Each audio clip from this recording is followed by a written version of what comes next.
It's an epidemic impacting families across the country. The Centers for Disease Control and Prevention says opioid overdoses kill 91 Americans every day. That rate has quadrupled since the year 2000. And many of those impacted spend years in and out of rehab without success. Tonight, the story of a Treasure Coast couple who says one of the keys to fighting opioid abuse is a chance at education.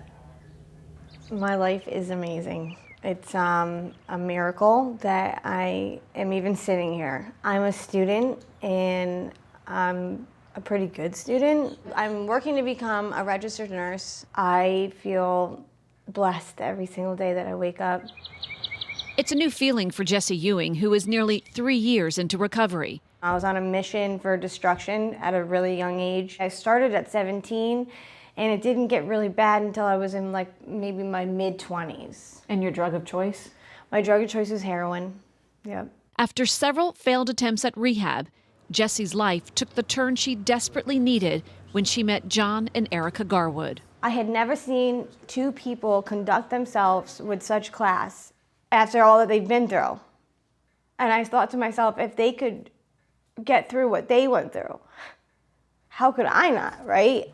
One of my favorite pictures, and he's wearing his medical dog tag. He was also a type 1 diabetic, and I wear it all the time. Yeah, keep him close to me. Mark's journey into the darkness, if you will, really started when he was assaulted at a pickup basketball game, and he spent some time in the hospital, and they prescribed OxyContin, and he was off to the races.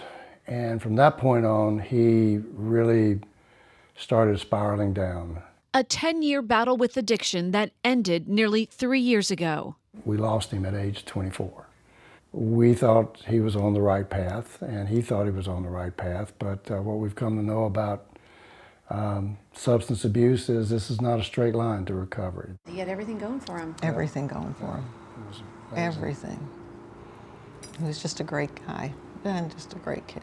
As the Garwoods reflected on Mark's life and met other young adults struggling with addiction, they discovered a critical part of recovery was missing from most programs: a chance at an education. It challenges them, it brings on a sense of accountability, it brings on a sense of responsibility, and that tied to an opportunity to build a career and to regain a foothold on developing a future is something that's critical. The Garwoods established a foundation to provide scholarships to those in recovery. Whatever your history has been with school, with the criminal justice system, we don't care.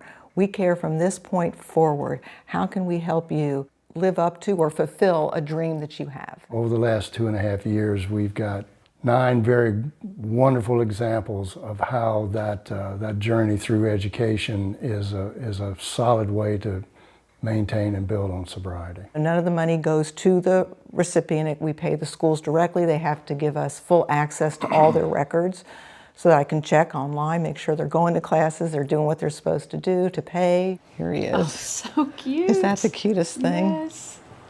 Oh my God. Aww. Just precious. Batman was Mark's favorite superhero. But what's interesting about Batman is he's the only superhero who didn't have superpowers. He used the tools that were around him to change darkness into light. Light and love is what the Garwoods have poured into their foundation. It is the unimaginable when you lose a child.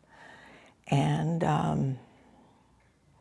in the beginning, yes, it was a legacy for our son, but it was something just to get us out of bed and something to do so that we could move forward, because it would be so easy to never get out of bed. And so it carried us for a really long time, and still does. However, now we can see the fruits of that. I've never had more hope for my life. And there's no better feeling than that. There really isn't. Making a goal, setting it, and achieving it, there's no better high than that. That's where I get high now.